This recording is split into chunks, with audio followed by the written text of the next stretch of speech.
Well, ladies and gentlemen, we're in lockdown, and what better way to kick off our lockdown time by doing an Anarchy analysis on the Flyquest and Immortals game.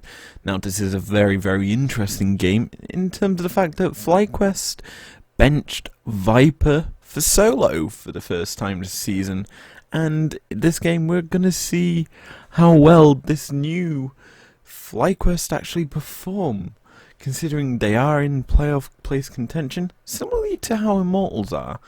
But Immortals are obviously at the cusp. But that's the intro over and done with. Let's jump into Champion Select, and as always, spin that music. So let's jump into the bans. We're going to start with Flyquest bans here. They immediately ban out an Ornn, Tom Kench and Syndra, whereas Immortals ban out Senna, Pantheon and Aphelios. Obviously, Immortals are on red side, meaning they have to ban the OPs. Currently, Senna and Aphelios are seeing the predominant bans this season, or this patch, and Pantheon's just that good flexible pick that can go top, mid, bot and support, also into the jungle, instead of that actual ADC role. As a whole, fairly standard bans here. Obviously, Ornn's very powerful. I'm surprised Flyquest banned that instead of Immortals, but you know, it's still a standard ban phase that is pretty good. And there isn't much more to say other than I do like the bans here as a whole for once, and because of that, we can actually jump straight into the first round of picks for each team. So immediately we see here Set being picked up for the Flyquest boys. Obviously that is the probably strongest top lane champion in the game. Obviously has a lot of control, has brutal damage in team fights, and just disrupts everything. In response, Immortals do pick up the Aatrox and the MF. Obviously, Aatrox is a semi-good champion into Set. You can obviously survive well, and you kind of also have the ability to split push, forcing Set not to be in team fights, which is a huge bonus for this champion. MF obviously is one of the second tier bot laners. Obviously, that ultimate bullet time combined so well, it kind of, the way they've done it, picking it as their second pick, kind of makes it that Flyquest have to respond with, say, maybe a Braum or something that can lock up the MF for long enough that the bullet time just isn't effective at all. And in actuality, Flyquest respond pretty well. They lock in their entire bot lane here. They lock in the Xayah and Rakan. Obviously, the Lovers duo is a very potent bot lane, has a lot of pressure in terms of harassment and control throughout the early game, as they're just able to use the feathers to just push the minions down and force you under your turret for most of the game. Granted, MF can farm quite well under turret, but it's not an ideal position to say the least. And the last champion in this pick phase that we do see picking up here is an interesting one. We actually see the Morgana picked up here for Immortals. Now, this can be played mid, and it's also a support option here. Obviously, Morg has her own binding. She has a lot of damage, as well as a black shield to negate dives onto MF by just placing the black shield onto her, stop the Rakan jumping on top of her, and it's absolutely making fights difficult for them to stop a bullet time at this point. So it's time to end out our bans here, starting with Immortals bans here. They ban out the Karthus, obviously a very good jungler here, obviously AP option, and also is probably one of the better AP options for the jungle.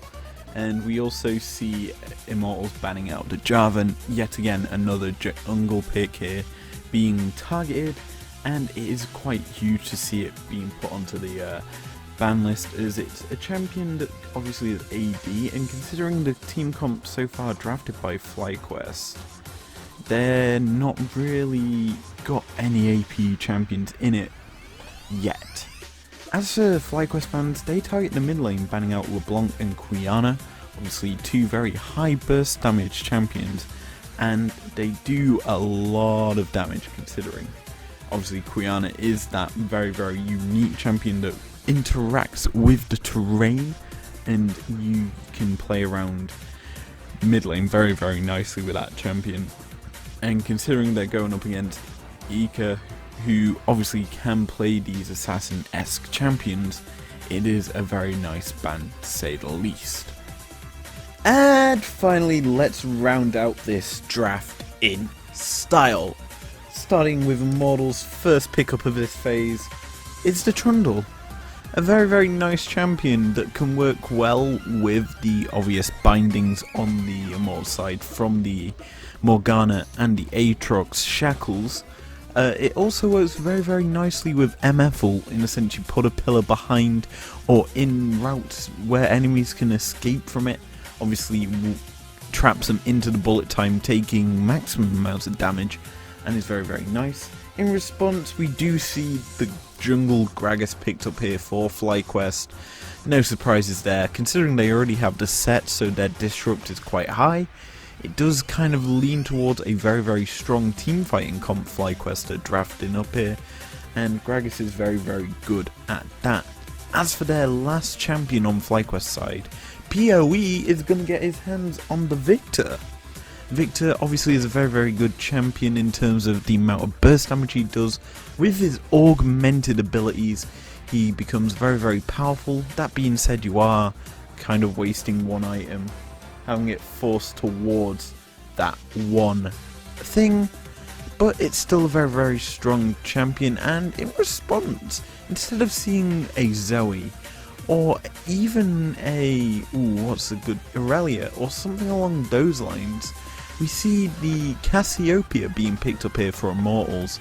Obviously this champion is very good, and in essence has a lot of burst damage, similar to how Rumble is, in a sense that the damage comes out in dots from the miasma, the twin fangs and the poison.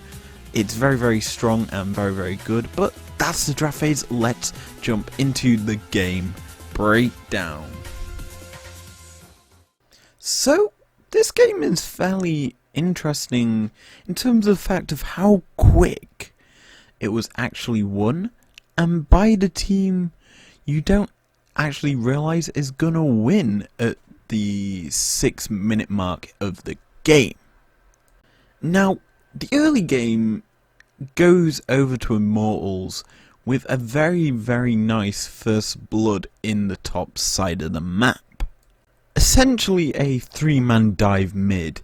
The 3-pronged attack chased down the Victor, who wastes his abilities in order to escape, but he doesn't escape and gives over first blood by not being able to get out of the Aatrox cage and essentially hand over a substantial lead to Immortals that they try to balloon into the late game. From that first blood, we do see Immortals play this game smart, just casually farming up till the objectives start spawning on a map, such as Rift Herald and the first Cloud Drake. And they play this very well up until the first Rift Herald. In essence, what we see here at this fight is Immortals have lost all vision control around this Rift Herald pit, and they kind of have to obviously try and secure it back. And they notice that Flyquest have started the Rift Herald by a Scryer's Bloom, but what they eventually end up doing is getting collapsed on by a visible Rakan by them overstepping into the Flyquest jungle. And as that's going on, Gragas is still killing the Herald uncontested. He kills it, grabs the Herald, and is able to escape without being punished, all while Wild Turtle is able to get turret plating in the bot side as he didn't even try to make it to the team fight, and with that, an essential gold lead swing, the 300 gold gained from First Blood, is kind of in the back pocket of Flyquest, ready to be regained with that Herald to be able to be dropped at any point in the game. Now, Immortals at this point are now having to play second fiddle, and what's the best option left on the map is a Cloud Drake, so they kind of have to take that as their booby prize for obviously giving over a Herald.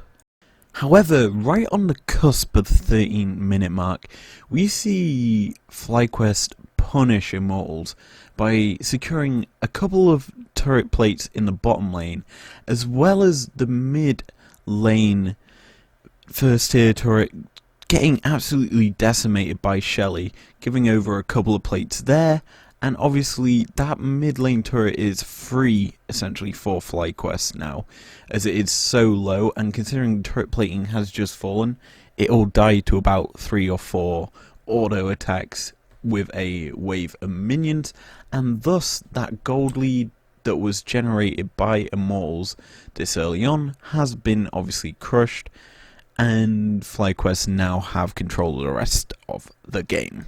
Now, we are going to skip ahead a little bit here to the 60-minute and 30-second mark, where we look at the stats here. Flyquest have a 1.2k gold lead, they have a CS lead in mid and bot, and they've already killed 2 turrets, including the first turret, Blood, all while not having a singular kill, and it's at this point they turn that around. Soaz oversteps in that top side of the map, and without wasting any real ultimates out of this Flyquest team, like the Cask, like Rakan ult, they're just able to just walk him down, 3 members strong, Gragas, Xayah and Rakan, just lock him up in certain aspects and just chip away his health as he narrowly makes it to his outer turret, or his inner turret I would say, and then dying. And from there it's just a pretty poor showing from Immortals, as Power of Evil on his Victor has reached that point in the game that he is fairly uncontestable in 1v1s or even 2v1s, as he just places his magnetic field down and then his ultimate on top of that. You're essentially going to be chunked from full health to about a quarter in a matter of seconds before the laser beam comes shooting down. However, what we do end up seeing is Immortals trying to get back into the game yet again by getting the second Drake of the game. That's the one thing that they're controlling that is their kind of hope in order to try and win this game. Obviously, getting Mountain Soul would be huge for them, as it is such a big shield onto champions that realistically aren't that tanky, bar Seda Trundle.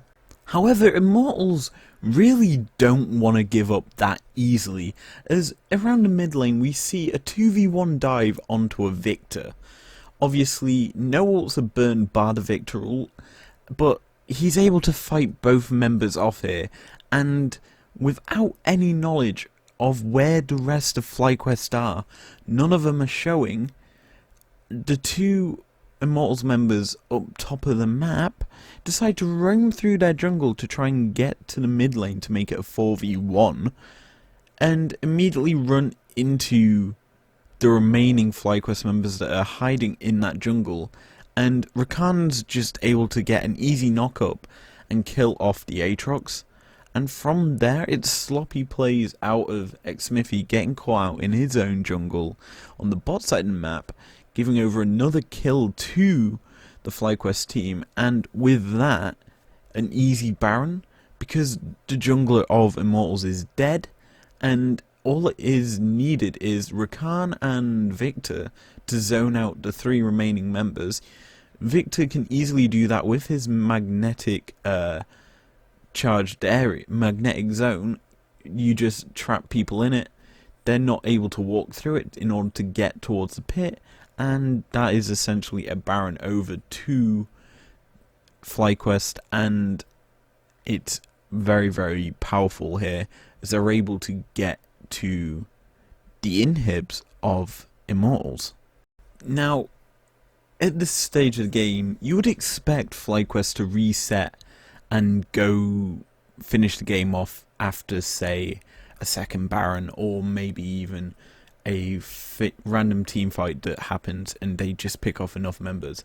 But what ends up happening is they continue their push, and Immortals think they've gotten too greedy, and Cassio flanks, gets immediately stopped by the Gragas, not allowing any sort of flank initiation, and from it, essentially what happens is Flyquest can punish, kill, and then chase down the remaining members, leaving just the Morgana alive, and from it they win the actual game, and very nicely done by Flyquest. Overall, I honestly feel this game could have gone either way if played correctly by Immortals. Granted, it was one slip up around Rift Herald that allowed the Flyquest team to balloon a lead that shouldn't have been able to have been ballooned, because they gave over so much gold off of one play that Victor was able to get powered up. He was able to just sit and farm even longer, and when ready, the entire Flyquest team could just dive top when they've already killed enough turrets, and obviously have that much more of a potent group up that Immortals realistically couldn't do much. Now, the ideally good play for Immortals would have been to obviously try to split push the map as well as farm similarly to how Flyquest did, but also secure better vision around the map. They allowed the Rift Herald to be taken because they lost their vision around the Herald. Now, Gragas was able to obviously clear out the wards as he decided to start killing it, but what you have to realize is, okay, so we know Gragas is up that side map by Rift Herald. We need to obviously rotate quicker than what we do to stop him and allow our team to continue to build up the power that we need to continue to split push and also possibly contest for Mountain Soul, which is going to be the win condition that we need. And yeah, that kind of cost them that one little play, and from it everything just went kaput. Now, on looking at it from the Flyquest side, they played this quite well. Yeah, you give up first blood. Yeah, it's your mid laner who you ideally want to be able to power up, give the kills to, but it still was a very, very nice play by Immortals to obviously get that kill. Now, whether or not it was greediness out of PoE or poor vision around the map, considering he walked directly into Immortal players' waiting hands, it's still quite bad for the Flyquest team. But considering the fact that they're able to just get this fortunate Rift Herald, turn the game around from there, and then just win, because no chance was given over to Immortals to actually contest it, it's actually pretty good. And it's something that people really don't pick up when they're looking at a team game and what was the actual thing that won them it as a whole. And one play that happens early in the game, people don't realistically think could be the final killing point of a team, and in this game it kind of was. But that's going to be it for this episode of Anarchy Analysis. If you enjoyed it, leave a like down below, subscribe if you're new if you want to, be sure to follow me on Twitter. I don't add that one usually, but be sure to subscribe, and I will see you guys later. Peace out.